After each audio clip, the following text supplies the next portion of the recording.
the pipes is here it has 2 places to sit. Over here it does not. I can put another 2x4 across there. I want the pipe to sit on top of stuff and then strap it down. So tell them what we're doing today. Did y'all catch that?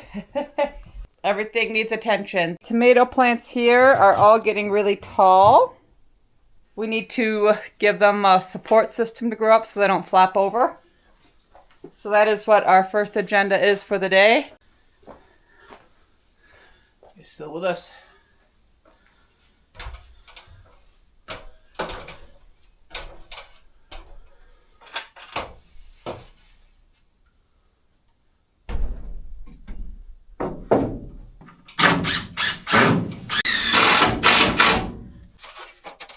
This one on the side, one on the side.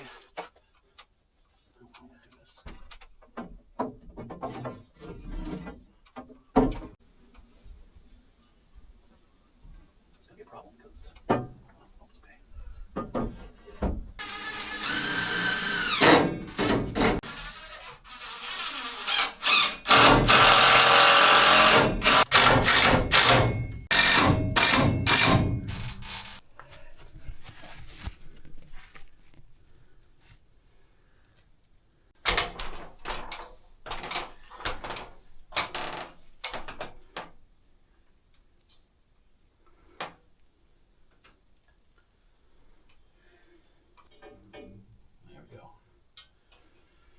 There we go.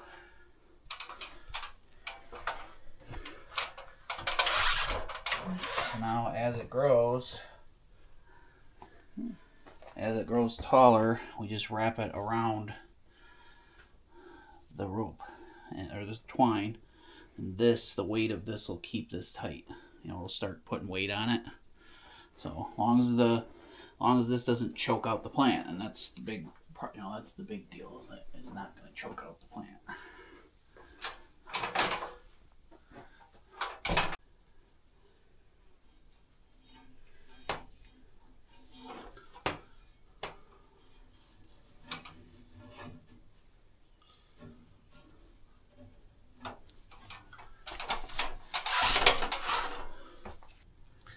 There. So now as the tomato grows, we just kind of wrap it around like that. See how it's wrapped around? Mm-hmm. This could do the same if we pull it down a little bit, and then if it was a little bit lower, but it'll grow. And as it grows, we wrap it around. Now, I'd never done that before because most of our tomatoes are more bushy, but these look like they're all interdeterminate, like where they just grow long. Mm-hmm. You know, in the past, we just let them fall over, or we stake them up in the tomato cages. But Yeah. But the way these are, like, they're so leggy. Yeah. They can go up to 12 feet tall, it says. Yeah. It's a good thing we have a real tall greenhouse. You're going to break that up like 8,000 times, Well, aren't you? you told me it was too tall. I didn't tell you it was too tall. You I did. just didn't want it this tall because it was harder to build. It wasn't that much harder. Well, And everybody told us on YouTube, too. So I just like to tell people when they were wrong. I'm aware. You don't need to tell me that. I know that you like to tell people when they're wrong. Well, it never happens for you, right? Mr. Perfect? You try. So I have to relish in my Occasional. opportunities. Yeah, your occasional triumph.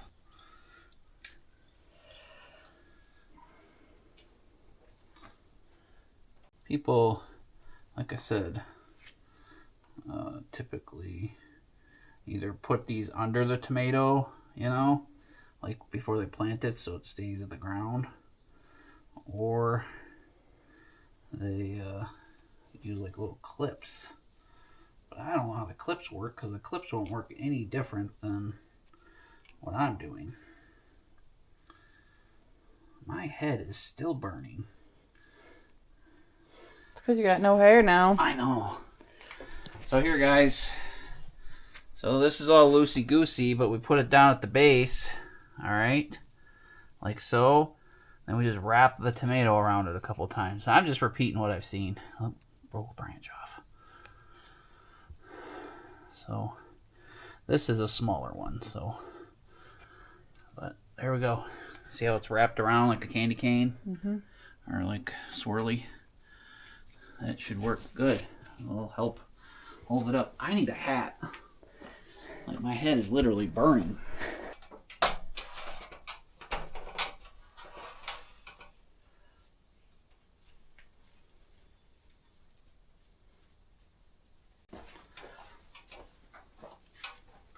Put it down my way just a little bit more.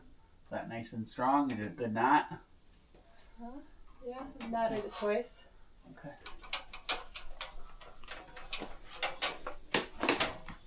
Good stuff. All right, guys, next project is to get some nice, safe drinking water to use here in the mini cabin. The other day, we hooked up the water system, and we got water running into the sink here, so Jenny can use this while she's baking, and if we have guests. So the next step is to get the water clean and drinkable, and the way we're going to do that is install an under-the-counter reverse osmosis system from Glacier Fresh. It's tankless, and it takes up a lot less space. It also doesn't use any electricity, so it can just hook up underneath your sink, regardless if you have an electrical outlet or not. And because it doesn't use electricity, it's silent. We have 0 decibels. We don't have any noise coming from this unit. So this system from Glacier Fresh does come with its own faucet, has a side spout here for the reverse osmosis water for drinking. We can use non-filtered water through the faucet itself. All right, guys, we have just a few parts here to install. This should be a quick, easy install, less than 30 minutes, so we can get on to another project and get something else done today. The Glacier Fresh reverse osmosis system has a 3-to-1 waste-water ratio. That way there's less water wasted, and that makes our filters last longer. You also don't need any fancy tools. We're about 10 minutes into this install, and now we're ready to put the unit under the sink. The under-sink reverse osmosis system has a 5-stage filtering system, and it's got 3 filters right here in the front. Easy to change, you can swap them out in just a few seconds. This reverse osmosis system removes 99.9% of contaminants, lead, arsenic, asbestos, chlorine, heavy metals, PFOS, PFOS, microplastics. Good stuff. Very cool. Now we got good, nice, clean drinking water for here at the mini cabin, right? Yep, and it tastes great. And be sure to check out the links below to get the best deal on this system. All right, guys. Thanks for letting us tell you about it. Thank you, Glacier Fresh, for sponsoring this video. Now, let's get back to it. So, guys, we are going to be in a predicament here very soon. Yeah, we have 10 water tanks collecting water, and I think 6 of them are empty. Like, 7 of them have this much water in them. So we're kind of like moving water around. We have 3 that are mostly full over by the mini cabin. And that's like it. Then the one by the compost is like half full, and the one that we use to water the greenhouse is basically empty. So, yeah. Yeah, we got no water, so someone's gonna have to go to the river. Yeah, we might be revisiting our old ways. Yeah, we use a lot of water, guys, watering the gardens. And watering Jen's flowers and watering us, you know, in the cabin. Yep. Most of it, like 80% of it, is watering plants. But, you know, we're still okay. It was supposed to rain the last 18 hours, at least like a half an inch, and we got like a 1/10 of an inch, if that. Yeah. Like just enough to get things wet, but not enough to put any water in our tanks at all. And the dirt's really dirty, right? Like, the dirt's so dry right now, it's like the beach or the sand, like the desert. The dogs run around, they get so dirty, and they make the whole cabin dirty. And the grass is basically non-existent right now. It is dying out quick. Green way out there, but this is all dying.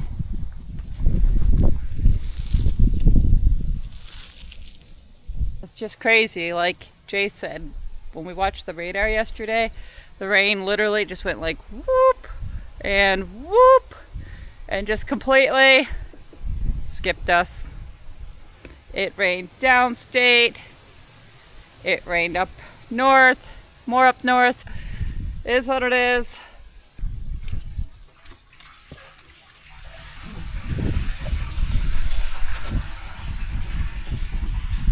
Found this, I don't know. We had another one of these good filters laying around. Way better than these paper filters. This is like, this is literally just sediment, whereas this is like a 1 micron or it's a 1 micron filter. Where'd we get those ones at? Pool store. Okay. When I used to do the hot tub thing, I bought a bunch of stuff when the world was ending. Okay.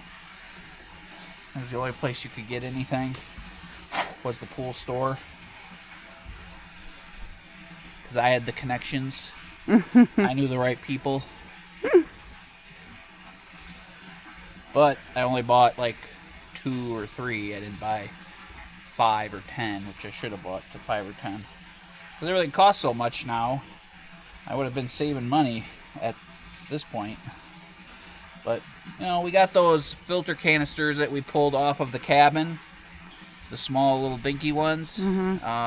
Now that we upgraded our water system, so I'm going to put those to a hose bib so we can fill our tank that we're going to put in the ground with really good filtered water. Okay. Like, none of that stuff's going to go to waste. Instead of it being on the end of a hose, the hose will connect to one end of that filter canister and it'll just come out the other end of those 2 filters. Okay.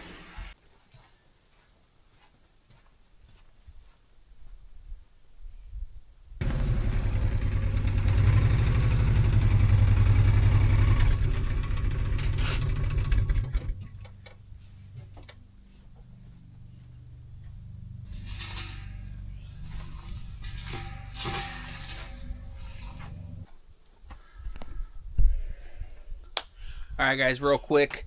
The cabin originally had a 30 amp outlet box here at the corner of the cabin, so we could plug a generator into that to feed the cabin's main breaker panel.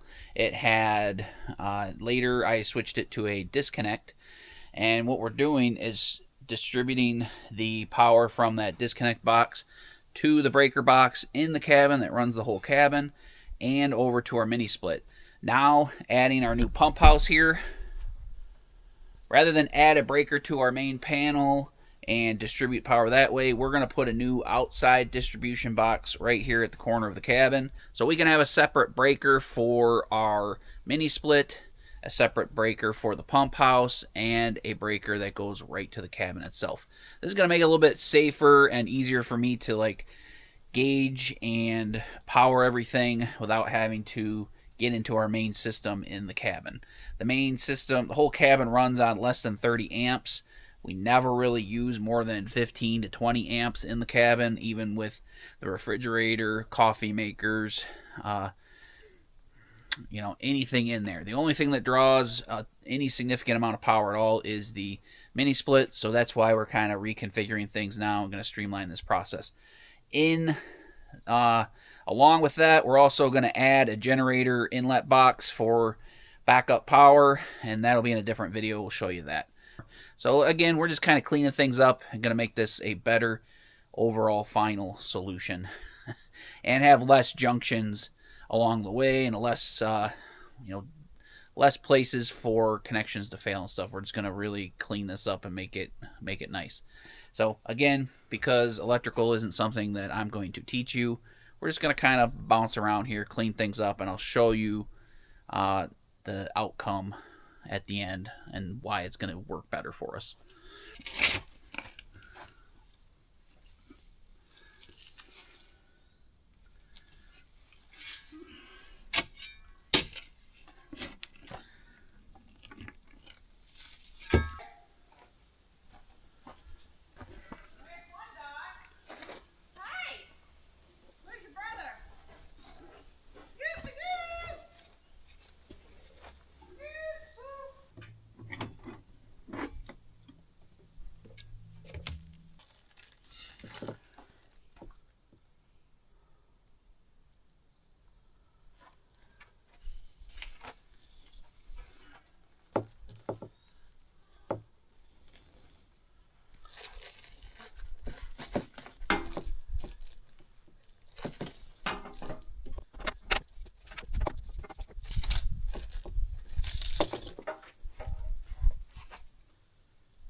All right, guys, so far so good. I'm trying to eliminate unnecessary junctions, and the way to do that and upgrade the line, we're putting some 6-gauge from the disconnect breaker box over at the outdoor kitchen, new outdoor kitchen area. From there to here, I already pulled the 10-gauge wire out.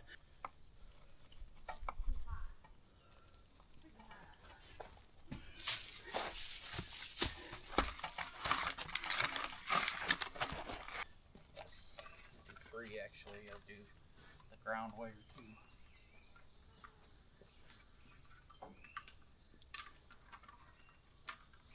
too. Tight.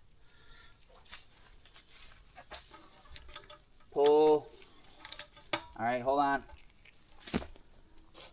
Pull. Pull.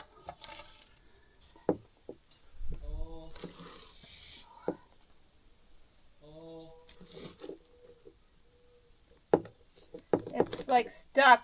Alright, push it back in and I'll pull back. Alright. So pull it your way a little bit. If you have to, step on it and pull it up a little bit. There you go. Pull it about a foot. Alright. So I think we're right here. So when I say push, you push it into the hole, okay? And try to go fast. Don't hold it, you know, like let me pull it. Ready? Ready? Alright, push. Alright, push. Woohoo! We got it. Alright.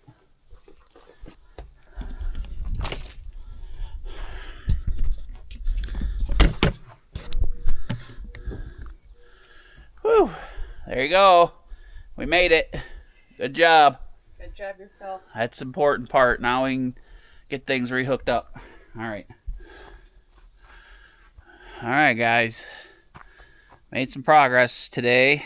Everything went well. Kind of. As well as electrical and off-grid can go. So, we got the cabin back online. I know the shadows are bad here. But we have a new service disconnect box here outside. It comes from the disconnect over there at the new, next to the woodshed where the outdoor kitchen is. And then it goes into the cabin. What this is going to do is allow us to have a separate breaker for our mini split, which it was previously on a fusible pullout underneath the cabin. So we eliminated that. And now we can add an extra breaker, an extra circuit for our well, our pump house. So pretty happy. Heavier line, so we shouldn't have any dampering down or like flickering of the lights, dimming of the lights like we had before. We had crappy light bulbs though too. Yeah, it was the light bulbs, the LED light bulbs. So I'm a disgusting mess because I've been crawling underneath the cabin all day. So Jen's gonna let me. He's gonna go take a shower, the first shower of the season outdoors. Yeah, it's like 80 some degrees, so it's a good time as long as the mosquitoes don't get me. I'm pretty sure they'll be too scared to bite me. So guys, this is a cool little insert here. We're just kind of prepping for tomorrow or the next day's project. We got to go to town and get something that's going to help us even better get this system going. Yep. So I should have taken you guys around with me today because I did some greenhouse stuff. I planted some more seeds. I transplanted our cucumbers that we started in pots, and I got a lot of gardening stuff done today. Yeah, a lot of stuff is growing really good in the greenhouse. So Jen's transplanting some of it outside now. Now we just need some rain so everything can grow because we're running low on water. We have plenty of electricity and no water. Sometimes you have one or the other. So if you have both, then you're just living the easy life. But anyway, I'm disgusting and I'm going to go take a shower. We'll see where this little insert ends up. Thanks for hanging out with us. We'll see you in a little bit.